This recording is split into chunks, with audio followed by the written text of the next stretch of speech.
Droit de réponse à cet ancien général de corps d'armée de l'armée française, Christophe Gomar, qui n'hésite pas une fois de plus à mentir, à désinformer sur le Burkina Faso. À entendre parler ces messieurs, le Burkina serait devenu un enfer depuis que les Burkinabés ont décidé d'assumer leur droit à la souveraineté, depuis que les Burkinabés ont décidé d'exclure l'ancienne puissance coloniale, peuple d'Afrique, et par des chèques du Burkina Faso. Et pour cela, il avance 4 arguments. Premier argument, il dit que le Burkina s'est coupé de ce qu'il appelle la communauté internationale. Et j'ai dit, il n'y a pas longtemps, des gens que tu trouves être fréquentables envoient tous des gens au Burkina. D'ailleurs, il est lui-même parlementaire, c'est-à-dire député européen, et l'Union européenne a toujours son ambassadeur au niveau du Burkina Faso. D'ailleurs, depuis qu'il a menti comme ça, c'est l'ambassadeur de l'Union européenne qui a été convoqué au Burkina Faso. Alors quand il parle de la communauté internationale, nous ne parlons même pas de la Russie, de la Chine et autres. Ou bien il y a un pays qui s'appelle communauté internationale. S'il voit la communauté internationale à travers l'Union européenne même a son ambassade au Burkina Faso. Dans ce cas, de quel isolement il est en train de parler? Premièrement, toujours ce député très limité avance comme deuxième argument que le Burkina serait suspendu de plusieurs organisations sous-régionales et régionales. Je dis, mais il ment, c'est un manipulateur. C'est le Burkina avec les deux autres pays de l'AES, le Mali, le Burkina et le Niger, qui sont retirés ensemble. Le Burkina s'est retiré de son propre gré de l'organisation sous-régionale qu'on appelle la CEDEAO, au service de la jeune française. Donc c'est le Burkina qui s'est retiré. Et ce n'est pas l'inverse. Quand lui il dit non, le Burkina a été suspendu de telle organisation. Le Burkina a quitté cette organisation. Et pour preuve, c'est la fameuse organisation même qui est en train de démarcher le Burkina et les autres pays de l'Est pour revenir dans la CEDEAO. Nous avons dit non. Si nous le voulons, c'est demain matin. Alors, de quoi il est en train de dire? Mais il n'hésite pas à mentir, à manipuler. Il est au niveau du Parlement européen. Si ça peut les soulager là-bas, mais qu'il continue. Et c'est là qu'il nous sort son troisième argument, tout aussi bidon, qui ne tient pas debout. Il dit que les libertés fondamentales ont été suspendues au Burkina. Je rappelle à ces messieurs, il dit qu'il est français, non? Général de corps d'armée. Que la France, quand elle faisait sa barbarie de 1789, qu'ils ont fait appeler révolution, quand ils ont guillotiné le roi, assassiné son épouse, même ses enfants, la jeune française avait mis en place ce qu'on appelle la loi du suspect. Il suffisait d'avoir moindre suspicion sur vous pour vous éliminer. Et comme ça, la justice française a permis de faire exécuter plus de 17 000 citoyens français. Après cela, à la fin de la Seconde Guerre mondiale, mais il y a même des tondeuses qui ont été passées à la tête de certaines femmes. Désolé de le dire. On a accusé des gens d'être des collabos, des gens qui ont fréquenté les Allemands parce que la France était en guerre. Quand nous aussi nous sommes en guerre, les traîtres sont traqués. C'est très normal. Ou bien, une France en guerre vaut... Ah oui, il y a lieu de se poser cette question. Est-ce une France en guerre vaut mieux qu'un pays de l'Est en guerre? La réponse évidemment c'est non. Vous dites, c'est cher des droits de l'homme, tous les hommes naissent libres et égaux devant. Attendez. Mais vous vous croyez supérieur à nous autres. Donc cet argument aussi ne tient pas debout. Donc, son premier argument, qui est le fait que le Burkina est isolé de la communauté internationale. Sa fameuse communauté internationale nous court après. Burkina suspendu des organisations sous-régionales. Les organisations sous-régionales nous courent après. D'ailleurs, nous avons créé une autre organisation sous-régionale qui les dérange. Ça coupe les sommeils à ces néocolonialistes, à ces suprémacistes. Et quand tu parles de liberté fondamentale, il n'y a pas de liberté pour un traître dans un pays qui est en guerre. De quelle liberté il est en train de revendiquer pour un apatride, pour un traître, celui qui est en intelligence avec l'ennemi. Sinon, tous les autres citoyens burkinabés sont libres de leur mouvement. Tout le monde est tranquille. Mais quand vous devenez agent de l'ennemi, ce sont les textes, la législation du Burkina. À ce moment, vous avez affaire à la législation, au code pénal du Burkina Faso. En France, il n'y a pas un code pénal là-bas. Mais, monsieur Christophe Gomar, vous avez véritablement été général de corps d'armée, général 4 étoiles de l'armée française. Je comprends votre échec partout. Je comprends pourquoi vous êtes obligé de vous cacher derrière les terreaux d'Al-Qaïda. Et il avance comme quatrième argument. Qu'est-ce qu'il dit? Que le Burkina a perdu le contrôle de la moitié de son territoire. Mais ce n'est pas vrai. Au contraire, quand son Excellence, le capitaine Ibrahim Traoré arrivait, les camarades, le Burkina n'avait pas le contrôle sur 50% de son territoire. Pourtant, il y avait l'armée française là-bas, à travers ce qu'on appelle la force Sabre. Et il y avait encore une organisation sous-régionale de sécurité qui a été mise en place, qu'on appelait G5 Sahel, qui était sous contrôle encore de l'agence française. Nous n'oublions pas la convocation par Emmanuel Macron de nos chefs d'État dans ce qu'il appelait le sommet de Pau, le sommet de la honte, où il appelle des chefs d'État africains à aller clarifier leur position. Vous étiez là. Le Burkina est entré dans l'insécurité à votre présence. Vous y avez contribué. Ce Burkina, quand le Burkina recevait la force Sabre, il n'y avait pas de terror au Burkina. Les terroristes sont arrivés à présence de l'armée française au Burkina. Et c'est ça la vérité. C'est ce qu'il faut dire. Vous ne pouvez pas éclipser cela. C'est l'histoire. Et les faits sont têtus. Monsieur Christophe Goma, vous savez comment vous êtes devenu député européen? Vous le savez? Vous savez qui a financé votre campagne? Vous le savez? Vous savez pour qui vous êtes en train de rouler? Vous le savez, non? Ça ne va pas passer avec nous. Prenez vos sous et foutez-nous la paix. Pour une fois de plus. Vous étiez le commandant des opérations spéciales de l'armée française de 2013 pendant un bon moment. Qu'avez-vous pu faire contre les terroristes? Rien. Vous avez été directeur des renseignements militaires. Comment les terroristes sont arrivés au Burkina en présence des forces Sabre? Qu'est-ce que vous avez pu faire? Rien. Et quand vous dites, M. Christophe Goma, que le Burkina est devenu sanctuaire de groupes armés terroristes islamistes, parce qu'à la fois, vous voulez faire la guerre à l'Afrique, la guerre à l'islam, vous avez retrouvé des prétendus musulmans qui vont faire une guerre. Parce qu'il faut écorcher totalement l'image même de l'islam. Je n'entre pas dans ce débat. Mais qu'est-ce que vous avez fait? Quand vous dites des groupes extrémistes islamistes, ces groupes islamistes, c'est vous qui les avez créés, vous les avez fabriqués. Vous les avez armés en Libye, vrai ou faux? Vous avez largué des armes à leur destination au niveau des collines de Djebel Nefoussa en Libye. Vrai ou faux? Vous les avez armés, vous les avez promis l'indépendance de la partie nord du territoire malien en échange de leur abandon du guide Muammar Kadhafi. C'est vous qui avez fait cela.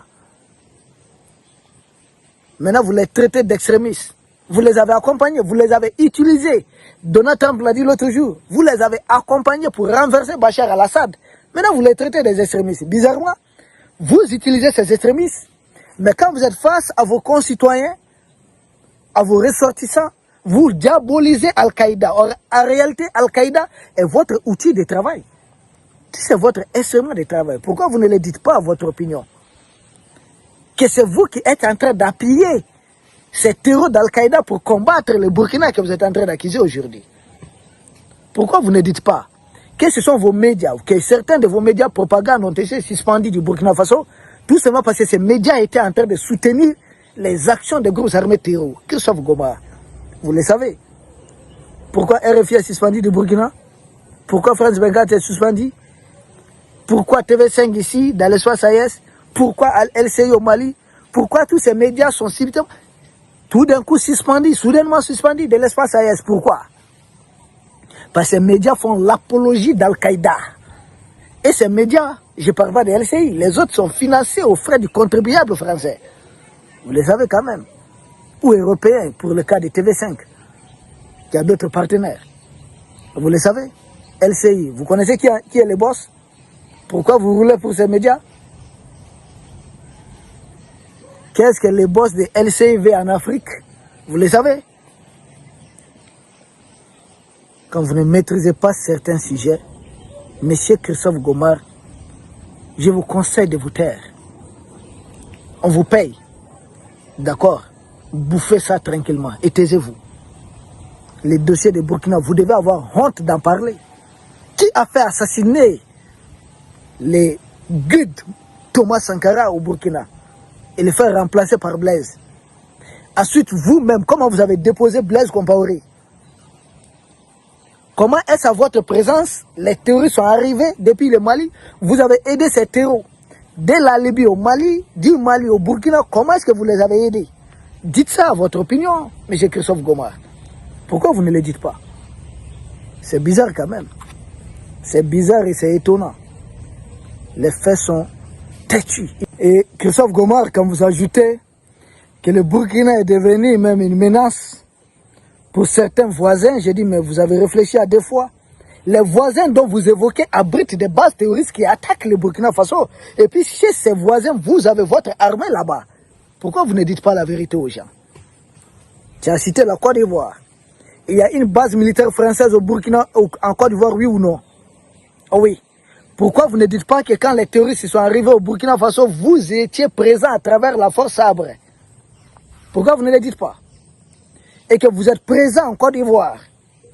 Donc les terroristes ne quittent pas le Burkina pour attaquer la Côte d'Ivoire, mais inversement, les terroristes quittent la Côte d'Ivoire pour attaquer le Burkina Faso. Combien de fois les militaires du Burkina, les volontaires pour la défense de la patrie, VDP que nous saluons au passage, ont traqué des terroristes qui ont trouvé refuge du côté de la Côte d'Ivoire? Pourquoi vous ne le dites pas? Pourquoi vous ne dites pas que le Bénin que vous êtes en train de citer, qu'au niveau du parc W, c'est là-bas que vous êtes en train de former les gens d'Al-Qaïda?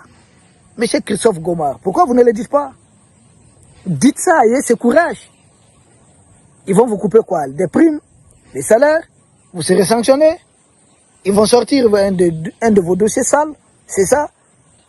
Vous savez pertinemment bien que si ce n'est pas votre intrusion, il n'y a pas de problème entre nous, peuple d'Afrique.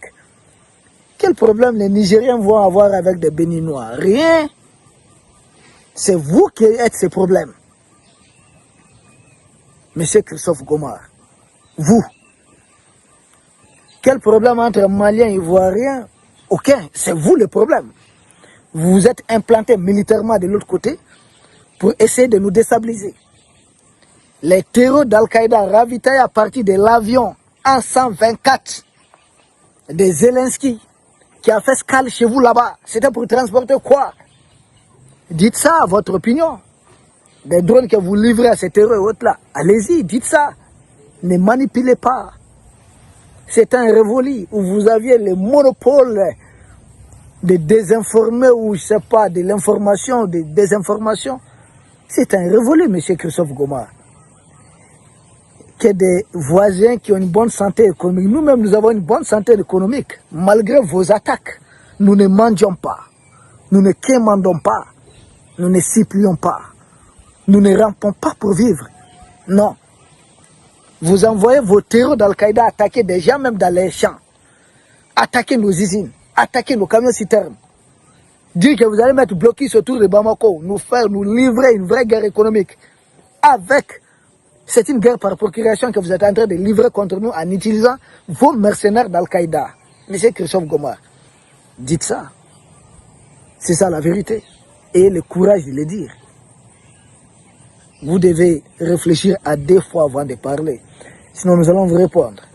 Dent pour dent et pour œil. La jeunesse africaine, elle est mobilisée, nous sommes déterminés. Nous allons défendre la terre de nos ancêtres. Peuple d'Afrique, nous arrivons au dernier chapitre des désinformations de M. Christophe Goma. Il dit que si l'Afrique de l'Ouest est déstabilisée, c'est l'Europe qui est déstabilisée. Je dis en quoi? Nous sommes des mêmes continents? Est-ce que nous appartenons au même continent? Vous avez poussé pour déstabiliser les choses entre deux peuples, les Slaves orientaux, deux peuples frères. Parce que les Slaves orientaux, là, les Russes, les Biélorusses, les Ukrainiens, vous avez tout fait pour vous ingérer à ce niveau. Entre l'Afrique et l'Europe, il y a la mer Méditerranée, il y a toute une mer qui nous sépare. En quoi une guerre en Afrique va concerner l'Europe? Quand vous avez fait votre guerre franco-prussienne là-bas, l'Afrique a été déstabilisée indirectement après. Parce qu'ensemble, vous êtes retrouvés en Afrique pour piller les matières premières, faire des armes et autres. Et l'inverse, l'Afrique n'a besoin de rien de chez vous. Quand vous dites si l'Afrique est déjà, vous êtes déjà, on comprend ce que ça veut dire. Parce qu'une Afrique de l'Ouest pauvre, que vous maintenez dans une sorte d'accalmie, est facilement pillable. Vous allez continuer à piller cette Afrique. Et vous allez garder, vous aurez des matières premières moins chères. Vos usines vont fonctionner, vous allez stabiliser votre économie. Mais une Afrique de l'Ouest, un pays, si trop secoué, il y a d'autres partenaires qui vont arriver, des partenaires plus forts que l'Union européenne, et vous allez perdre ce que vous appelez votre famille précaire. Nous avons compris.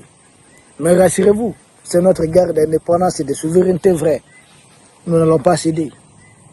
Peu importe ce que ça va coûter. Et le message est bien passé. Nos populations sont bien informées, sensibilisées. Surtout mobilisées. Christophe Gomar, vous avez des millions d'Africains en face de vous. Si votre survie est liée à l'Afrique de l'Ouest, si votre survie est liée à l'Afrique de l'Ouest, si votre survie est liée à l'Afrique de l'Ouest, c'est que vous n'avez pas de vie. Merci.